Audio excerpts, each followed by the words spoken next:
دوستو، زندگی کے نشیب و فراز میں ایسے لمحات اکثر آتے ہیں کہ جب ہم ہمت ہار جاتے ہیں اور لگتا ہے کہ سب ختم ہو گیا. کبھی یوں محسوس ہوتا ہے کہ اس کے بعد کیا؟ ایسے میں کسی کے تسلی بھرے الفاظ آپ کی ہمت بندھا دیتے ہیں، اور اسی امید کے ساتھ کہ شاید ہمارے کچھ لفظ آپ کے لیے تسلی بخش ہو جائیں اور آپ سکون محسوس کریں. آپ کے لیے یہ سیریز لائے ہیں جس کا نام ہے تسلی بخش ود شعیب انعام. السلام علیکم دوستو، تسلی بخش سیریز کے ساتھ میں ہوں زین علی اور میں ہوں روحا اشفاق. ہمارے ساتھ موجود ہیں موٹیویشنل اسپیکر شعیب انعام، اور آج ہم ان سے جانیں گے کہ ہمارے پیارے اگر اس جہان فانی سے کوچ کر جائیں تو ان کے جانے کے غم کو کیسے سنبھالیں. آئیے سوالات کا سلسلہ شروع کرتے ہیں. سر، یہ بہت اہم سوال ہے کیونکہ کئی لوگوں کو اس کا سامنا کرنا پڑتا ہے. اپنوں کے بچھڑ جانے کو آپ کیسے دیکھتے ہیں؟ مطلب اس متعلق آپ کا کیا فلسفہ ہے؟ بسم اللہ الرحمن الرحیم. سب سے پہلے تو روحا اور زین آپ کو اور سبھی سننے اور دیکھنے والوں کو میری طرف سے السلام علیکم ورحمۃ اللہ وبرکاتہ. جی، آج کا موضوع پیاروں کا بچھڑ جانا انتہائی سینسٹیو، حساس قسم کا موضوع ہے. میرے رب کا فرمان ہے بسم اللہ الرحمن الرحیم، کل نفس ذائقۃ الموت. ہر ذی روح کو موت کا ذائقہ چکھنا ہے. موت ایک اٹل حقیقت، جو دنیا میں آیا ہے اسے دنیا سے جانا ہے. دیکھیے، جو لوگ ایون رب کو بھی نہیں مانتے وہ لوگ بھی موت کا انکار نہیں کر سکتے. وہ بھی موت کی حقیقت سے منکر نہیں ہیں. انہیں بھی پتہ ہے کہ یہ ہمیں زندگی جو ہے مختصر زندگی بسر کر کے اس دنیا سے جہان فانی سے جانا ہے. اور اگر ہم اس لفظ پہ کبھی غور کر لیں، انتقال، منتقل ہو جانا، جیسے کہتے ہیں نا کہ یہ جائیداد ہے جی، یہ زمین ہے، یہ منتقل ہو گئی فلاں کے نام، جیسے قانونی الفاظ ہوتے ہیں. تو اس طرح اگر ہم غور کریں تو یہ تو ہمارا اصل میں اس جہان فانی سے اپنے اصلی جہان کی طرف کوچ کا نام ہے، منتقل ہو جانا. اور یہ گلیکسیز کا سفر ہے. یہ ایک انتہائی اہم موضوع ہے جس پہ روحانی اعتبار سے بھی کافی گفتگو ہو سکتی ہے، لیکن آج کا موضوع جو ہے اس پہ میں روشنی اس طریقے سے ڈالنا چاہوں گا کہ، اور بلکہ میں یہ عرض کرنا چاہوں گا کہ اس کی ضرورت پیش کیوں آئی. اصل میں میرے جو اسٹوڈنٹس ہیں تھیوری ٹیسٹ کے یا دوسرے کورسز کے، میرے تجربے میں یہ آیا جب ان سے انٹریکشن ہوتی تھی کہ ان میں سے کافی لوگ جو ہیں وہ دکھ اور غم کی کیفیت سے کبھی گزر رہے ہوتے تھے. فار ایگزامپل، اگر کسی کے والدین یا کوئی اور قریبی رشتہ دار دنیا سے چلے جائیں تو ایسے میں ان سے پڑھائی کرنا کافی مشکل ہو جاتا تھا. تو مجھے ایک طرح کی کاؤنسلنگ کی بھی ایک سمجھ لیں کہ میری ہلکی سی ذمہ داری بن جاتی تھی. انسان ہونے کے ناطے، انسانیت کے ناطے، میں اپنے ٹوٹے پھوٹے الفاظ سے جتنا بھی ممکن ہو سکتا ہے کسی نہ کسی طریقے سے ان کے غم کا مداوع کرنے کی کوشش کرتا رہتا ہوں. اور خصوصاً جب انہیں یہ خبر ملتی ہے کہ پاکستان، بنگلہ دیش یا انڈیا میں ان کا کوئی پیارا اس جہان فانی سے کوچ کر گیا ہے، تو اکثر ایسا ہوتا ہے کہ انہیں صبر کے لیے کسی کندھے کی ضرورت ہوتی ہے. اس کندھے پہ اپنا سر رکھ کے وہ چند لمحے رو سکیں، اپنے غم کا مداوع کر سکیں. اور ملک سے دور بہت کم ایسا ہوتا ہے کہ آپ کو تسلی دینے والا کوئی مل جائے. اکثر لوگ تو کسی کونے کھدرے میں بیٹھ کے اندر ہی اندر سے سلگتے رہتے ہیں، اپنے پیاروں کو یاد کرتے رہتے ہیں. ان کے دل میں یہ خواہش ہوتی ہے کہ ہم جلدی سے اڑ کے پہنچ جائیں، لیکن ایسا ممکن نہیں ہوتا. میرے ایک پیارے دوست کے ساتھ بھی ایسا ہی معاملہ پیش آیا تھا. انہیں اطلاع ملی کہ ان کے والد صاحب کی حالت بہت خراب ہے پاکستان میں. اب وہ جہاز کا ٹکٹ لے کے جہاز میں بیٹھ چکے ہیں، لیکن پھر یہ کرونا کی جو پابندیاں اور اس وجہ سے وہ فلائٹ ہی کینسل ہو گئی. وہ جہاز میں بیٹھے بیٹھے انہیں اترنا پڑ گیا. جہاز ایئرپورٹ سے روانہ ہی نہیں ہو سکا، اور جیسے ہی گھر وہ پہنچے اگلے دن انہیں اطلاع مل گئی کہ ان کے والد صاحب اس جہان فانی سے رحلت فرما چکے ہیں. اب آپ سوچئے کہ اس شخص کے دل پہ کیا بیتتی ہوگی. اس طرح کے بے شمار واقعات ہیں. تو ہمارے آج کا جو موضوع ہے اس کا مقصد یہی تھا کہ میں کچھ اس طرح کی تسلی بھری باتیں، کچھ پریکٹیکل ٹپس کچھ اس طرح سے شیئر کروں کہ جو لوگ اس صدمے سے گزر رہے ہیں انہیں تھوڑی سی ڈھارس بندھ جائے، اندر ہی اندر سے جو سلگ رہے ہیں ان کی تسلی اور تشفی کا کچھ سامان ہو سکے۔ سر، پیاروں کے بچھڑ جانے سے کیا اثرات ہوتے ہیں؟ جی، پیاروں کے بچھڑ جانے کے اثرات جو ہیں، سب سے پہلے تو انسان ایک صدمے کی حالت میں ہوتا ہے۔ ایسے وقت میں دکھ کا اظہار کرنا بڑا ضروری ہے، شیئر کرنا غم کا بہت ضروری ہے۔ اپنے پیارے جو ہیں وہ آپ کی ملاقات کے لیے آتے ہیں، آپ کو ڈھارس بندھاتے ہیں۔ دیکھیں، دکھ جو ہیں یہ پرانا محاورہ ہے، لیکن بڑی ہی زبردست بات ہے کہ جو دکھ اور غم ہے یہ بانٹنے سے کم ہوتا ہے اور خوشی بانٹنے سے زیادہ ہوتی ہے۔ تو اسی طریقے سے غم کے جو اثرات ہیں وہ کچھ بیرونی ہوتے ہیں اور کچھ اندرونی۔ فار ایگزامپل، اس کے جو غم کا اظہار، مثلا کوئی آدمی رو دیتا ہے صدمے کی شدت سے، تو یہ تو اس کا بیرونی اظہار ہے۔ لیکن اگر کوئی اس غم کو اندر ہی اندر پالتا رہتا ہے اور کچھ نہیں کہتا، اندر سے ہی کڑتا رہتا ہے یا سلگتا رہتا ہے، تو اور ڈپریس ہو جاتا ہے، ڈپریشن میں جا سکتا ہے۔ تو یہ سب اس کے جو ہیں یہ اندرونی آثار ہیں۔ دیکھیے، اس بارے میں جو ایک بہت ضروری بات یہ ہے کہ ڈینائل میں نہیں جانا چاہیے۔ اللہ پاک کی رضا پہ راضی ہونا ہمیں سیکھنا ہے۔ دوسری بات یہ ہے کہ آپ کی زندگی سے اور بہت سارے لوگوں کی زندگیاں جڑی ہوئی ہیں۔ جیسے کہ اگر ایک ماں ہے، اگر وہ اپنے آپ کو اس غم کی حالت سے نہیں نکالتی، اس کے لیے اپنی فیملی کو سنبھالنا مشکل ہو جائے گا۔ اس کے لیے ضروری ہے کہ ہم اس کے جو بیرونی اثرات ہیں ان پہ دھیان رکھیں۔ مطلب اگر جب رونا آئے تو رو لے بندہ، تاکہ ہمارے اندر کی جو بھڑاس ہے یہ ختم ہو سکے، ہم اس دکھ کا اظہار کر سکیں۔ اس طریقے سے اس کے جو آثار ہیں، مثلا بیرونی اثرات ہیں، جیسے کہ فزیکل ایکسپریشنز ہیں، نیند کا ختم ہو جانا اور بھوک کا نہ لگنا، یہ سب نارمل ہے۔ ایسے مواقع پہ چند دن تک انسان ان حالات سے گزر سکتا ہے۔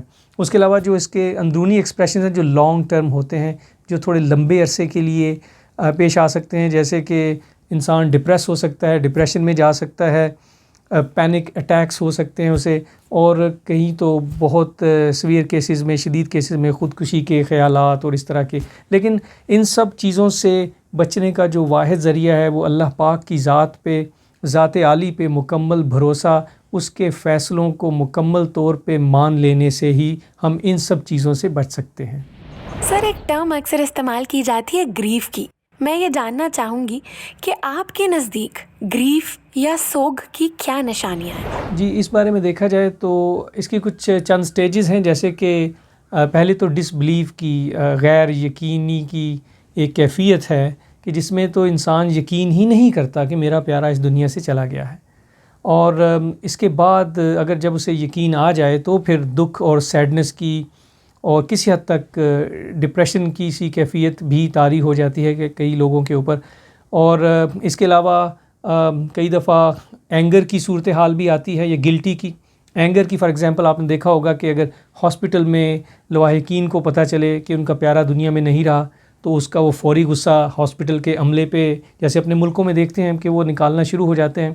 اس میں شاید ڈاکٹر کا قصور ہو نہ ہو، لیکن وہ فوری طور پہ اس کا اظہار کرتے ہیں۔ اس طریقے سے گلٹی کی یہ ہوتی ہے کہ شاید بندے کے دل میں ہو کہ میں جو خدمت کر سکتا تھا وہ میں نہیں کر پایا۔ لیکن دیکھیں، اس معاملے میں ایک یہ بات ہے کہ اگر آپ کے دل میں یہ خلش ہے کہ آپ شاید اپنے پیاروں کی یا والدین کی خدمت اس طریقے سے نہیں کر پائے، تو ابھی بھی وقت ہے۔ حالانکہ وہ دنیا سے جا چکے ہیں، لیکن ان کے لیے صدقہ جاریہ کا انتظام کر دینا، ان کے لیے مغفرت کی دعائیں کرنا، مسلسل انہیں اپنی دعاؤں میں یاد رکھنا، کسی حد تک جو ہے آپ اس کا مداوع کر سکتے ہیں۔ شیخ صاحب، لوگ اپنے پیاروں کے بچھڑ جانے کے صدمے کو دل سے لگا لیتے ہیں۔ اس گریف کو کم کرنے یا اس سے نکلنے کے لیے کیا کرنا چاہیے؟ دیکھیے، اس میں سب سے پہلے تو قبولیت کی سٹیج آتی ہے کہ جس پہ آپ قبول کر لیجئے جو اللہ پاک کا فیصلہ ہے۔ جب آپ اللہ پاک کی رضا پہ راضی ہو جاتے ہیں تو اس کے بعد ہمارا بلیف سسٹم، یعنی اس میں بڑا امپورٹنٹ کردار ادا کرتا ہے کہ ہم رب کی رضا پہ راضی ہیں۔ اس کے بعد جو پھر سپورٹ سسٹم کا کردار اس میں بہت امپورٹنٹ ہے، جیسے کہ الحمدللہ ہمارے کلچر میں روایات ہیں کہ اس طرح کے واقعات پہ فوری طور پہ آپ کے پیارے اکٹھے ہو جاتے ہیں اور آپ کو جو ہے آپ کے دکھ بانٹتے ہیں. ایسے میں انسان کو دکھ کا اظہار کر دینا چاہیے. اندر اس دکھ کو اندر ہی اندر نہیں پالنا چاہیے. اپنی کیفیت کا، اپنے جذبات کا اظہار اپنے پیاروں سے کر دینا چاہیے. اپنا دکھ ان سے شیئر کرنا چاہیے. جیسے کہ میں نے پہلے بھی عرض کیا کہ دکھ جو ہیں یہ بانٹنے سے کم ہو جاتے ہیں. اس کے علاوہ ایسی صورتحال میں آپ جو ریلیونٹ میڈیکل ہیلپ ہے اسے ضرور تلاش کیجیے. ہو سکتا ہے کہ آپ کے ذہن سے یہ غم نہیں دور جا رہا اور آپ آہستہ آہستہ ڈپریس ہوتے جا رہے ہیں. تو آپ اپنے جی پی سے رابطہ کیجیے. اور دیکھیے، اگر آپ کی اپنی صحت خراب ہو گئی تو آپ سے جڑے جو فیملی کے دوسرے لوگ ہیں، خاص طور پہ بچے جو ہیں، وہ بھی سفر کریں گے، وہ بھی پریشانی کا شکار ہوں گے. تو اس لیے وہ بھی نگلیکٹ کا شکار ہو سکتے ہیں. اس کے لیے بہت ضروری ہے کہ آپ اپنی صحت کا خیال رکھیے. اس کو قبول کیجئے کہ یہ اللہ کی رضا سمجھ کے، اپنے رب کی مرضی سمجھ کے اس کو قبول کر لیجئے. رونا آئے تو رونے سے ڈریے مت. رونا کمزوری کی علامت نہیں ہے، یہ ذہن میں رکھیے. اگر آپ رونا چاہ رہے ہیں تو اس میں کوئی ایسی بات نہیں، دل کھول کے رو لیجئے تاکہ آپ کے اندر سے یہ جو غم کے جو بادل ہیں یہ چھٹ جائیں. دوسری بات یہ کہ اگر آپ سمجھتے ہیں کہ آپ کو کچھ ریلیونٹ اس طرح کی میڈیکل کی ہیلپ کی ضرورت ہے، جیسے کہ ٹاکنگ تھیراپی، تو آپ اس میں جھجکیں مت. یہ کوئی خدا نخواستہ کوئی ذہنی بیماری کی، کوئی پاگل پن کی علامت نہیں ہے. کچھ اس طرح سوچنا کہ اگر میں نے ٹاکنگ تھیراپی یا اس ٹائپ کی کچھ ہیلپ لی، نفسیاتی یا سائیکولوجیکل ہیلپ کہیں سے اگر آپ تلاش کرتے ہیں، تو آپ یہ مت سمجھیے کہ میں اصل میں کمزور ہو گیا تو مجھے یہ ہیلپ کی ضرورت ہے. اصل میں تو یہ بہادر ہونے کی علامت ہے، اس لیے کہ آپ اس سے نکلنا چاہ رہے ہیں. اگر آپ کمزور ہوتے تو آپ کونے میں چھپ کے بیٹھ جاتے، لیکن آپ اس ریلیونٹ ہیلپ کو تلاش کر رہے ہیں تاکہ آپ اپنے اس مسئلے کو سارٹ آؤٹ کریں. اور اس بارے میں ایک اور ضروری بات کہ اگر آپ کی لائف میں اس دوران کچھ تبدیلیاں آ رہی تھی، فار ایگزامپل آپ جاب چینج کرنے کے مراحل میں تھے جب یہ اس طرح کا معاملہ ہو گیا، تو آپ اس کو کچھ دیر کے لیے پوسٹ پون کر لیجئے، کیونکہ آپ ہو سکتا ہے خود کو انرجی لیس فیل کر رہے ہوں.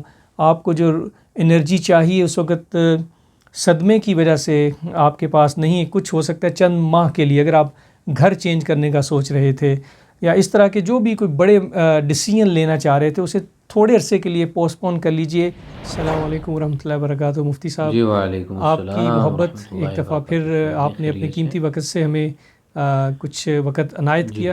مفتی صاحب، پیاروں کا دنیا سے چلے جانا بے شک انتہائی مشکل وقت ہوتا ہے. ایسے میں غم کو کیسے سنبھالا جائے؟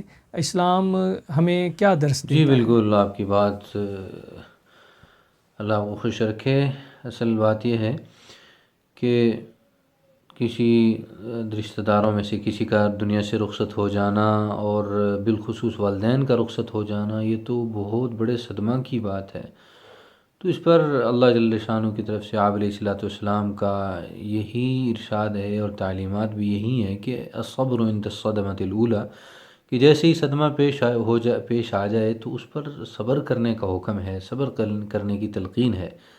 نہ ہے کہ رونا، چلانا، چیخنا اور شکوہ شکایات کرنا کہ اللہ پاک کو ہم ہی ملے تھے، معاذ اللہ ثم معاذ اللہ. تو یہ اس کا حکم نہیں ہے.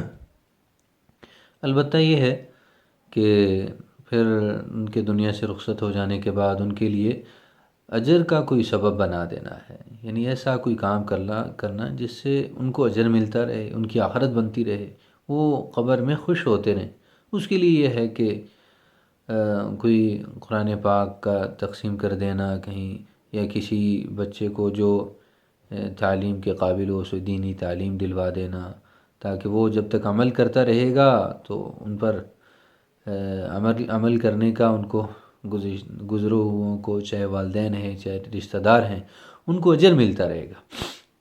تو اسی طرح سب سے بڑی چیز اولاد ہے، نیک اولاد.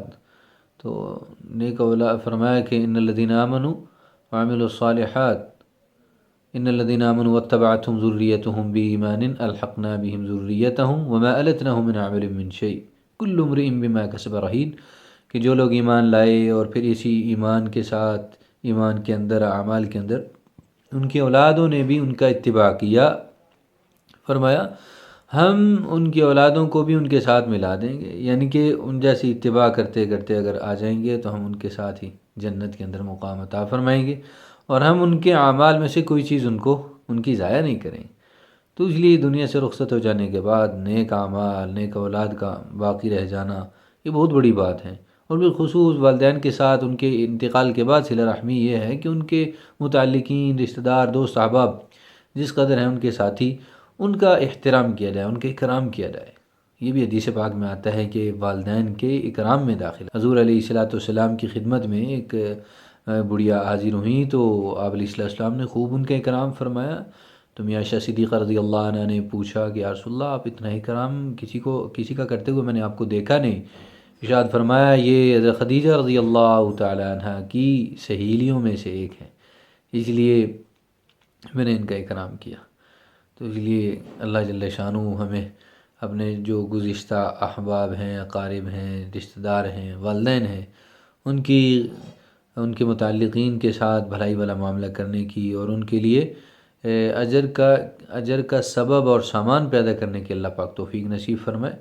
اللہ پاک ہم سب کو عمل کی توفیق نصیب فرمائے۔ جزاکم اللہ خیر۔ جی بہت بہت شکریہ مفتی صاحب، آپ نے ایک دفعہ پھر ہمیشہ کی طرح ہماری رہنمائی فرمائی۔ اللہ پاک ہمیں جو ہے اس پہ عمل کرنے کی توفیق عطا فرمائے۔ ماشاءاللہ مفتی صاحب نے انتہائی خوبصورت طریقے سے ہماری مذہبی حوالے سے رہنمائی فرما دی۔ جی شعیب صاحب، جانے سے پہلے آپ کے کچھ آخری الفاظ ہم ضرور جاننا چاہیں گے۔ جی ایک ایسی مثال جو کہ سننے اور دیکھنے والوں کے لیے امید ہے کہ کافی تسلی بخش ہوگی۔ دیکھیے، اگر ہمارا کوئی پیارا کسی دوسرے ملک چلا جاتا ہے اور ہمارا اس سے ملنا فی الحال ممکن نہیں ہے، تو پھر بھی ہم اپنی محبت کے اظہار کے لیے اس کے لیے کچھ نہ کچھ تحائف آنے جانے والوں کے ہاتھ بھجواتے رہتے ہیں۔ تو اسی مثال کو مد نظر رکھتے ہوئے آپ یہ دیکھیے کہ ہمارے جو پیارے ہیں وہ اس جہان فانی سے کوچ کر کے منتقل ہو کے دوسرے جہان چلے گئے ہیں۔ ان سے محبت کا بہترین ذریعہ یہ ہے کہ ان کے لیے مغفرت کی دعا کی جائے اور صدقہ جاریہ کا اہتمام کیا جائے۔ کچھ پانی کا کنواں کہیں پہ لگوا دیں، اپنے قریبی رشتہ داروں میں دیکھیں جو کہ غریب ہیں، ان کی مدد کیجیے آپ۔ یہ ایک چھوٹے چھوٹے تحفے ہیں جو اگلے جہان میں آپ ان کو روزانہ کی بنیاد پہ بھیجتے جا رہے ہیں۔ اس سے آپ کے دل کو بہت تسلی اور تشفی ہوگی کہ آپ کے پیارے جو کہ آپ سے دور جا چکے تھے، اب بھی آپ کا ان سے رابطہ اس صورت میں ہے کہ آپ روزانہ کی بنیاد پہ قرآن پاک پڑھ کے انہیں بخش رہے ہیں، اس کے علاوہ صدقہ جاریہ کی صورت میں ان تک یہ تحائف پہنچ رہے ہیں، تو یہ آپ کو بہت زیادہ تسلی دے گا۔ دیکھیے، کہتے ہیں کہ وقت سب سے بڑا مرہم ہے، تو انشاءاللہ صبر، ہمت اور رائٹ سپورٹ کی مدد سے آپ انشاءاللہ اس صدمے سے آہستہ آہستہ باہر آ جائیں گے، اور جب زیادہ اداس ہو جائیں تو آپ کے پاس اپنے پیاروں کی یادیں تو ہیں ہی، وہ آپ کے دل کو گرماتی رہیں گی۔ قصہ مختصر یہ کہ جانے والا تو چلا گیا، ہمیں اب اپنی باری کا انتظار کرنا ہے، اپنی تیاری رکھنی ہے، ان کے لیے دعا بھی کرنی ہے اور اپنی تیاری بھی رکھنی ہے، جانے کا بلاوا آ جائے۔ اس کے لیے ضروری ہے کہ رخت سفر ہمارا نیک اعمال کی صورت میں ہمارے ساتھ ہو، یہی نیک اعمال اگلے جہان میں ہمارے لیے کام آئیں گے۔ جی میں اپنی بات کا اختتام انور مسعود صاحب کے اس خوبصورت قطعے سے کروں گا کہ روز و شب کے میلے میں غفلتوں کے مارے ہم بس یہی سمجھتے ہیں، ہم نے جس کو دفنایا بس اسی کو مرنا تھا۔ اللہ پاک ہمیں آخرت کی تیاری کرنے کی توفیق نصیب فرمائے۔ امید ہے کہ ہمارے الفاظ کہیں نہ کہیں آپ کے لیے تسلی بخش ثابت ہوئے ہوں گے اور آپ کے بوجھل دل کو قرار نصیب ہوا ہوگا۔ اس ویڈیو کو اپنے سوشل سرکل میں ضرور شیئر کریں، کیونکہ ہو سکتا ہے کہ آپ کے شیئر کرنے سے کسی کا بھلا ہو جائے۔ اگر کوئی سوال ہو یا کسی اور ٹاپک پر چاہیں کہ بات کی جائے تو کمنٹ سیکشن میں ضرور آگاہ کیجیے گا۔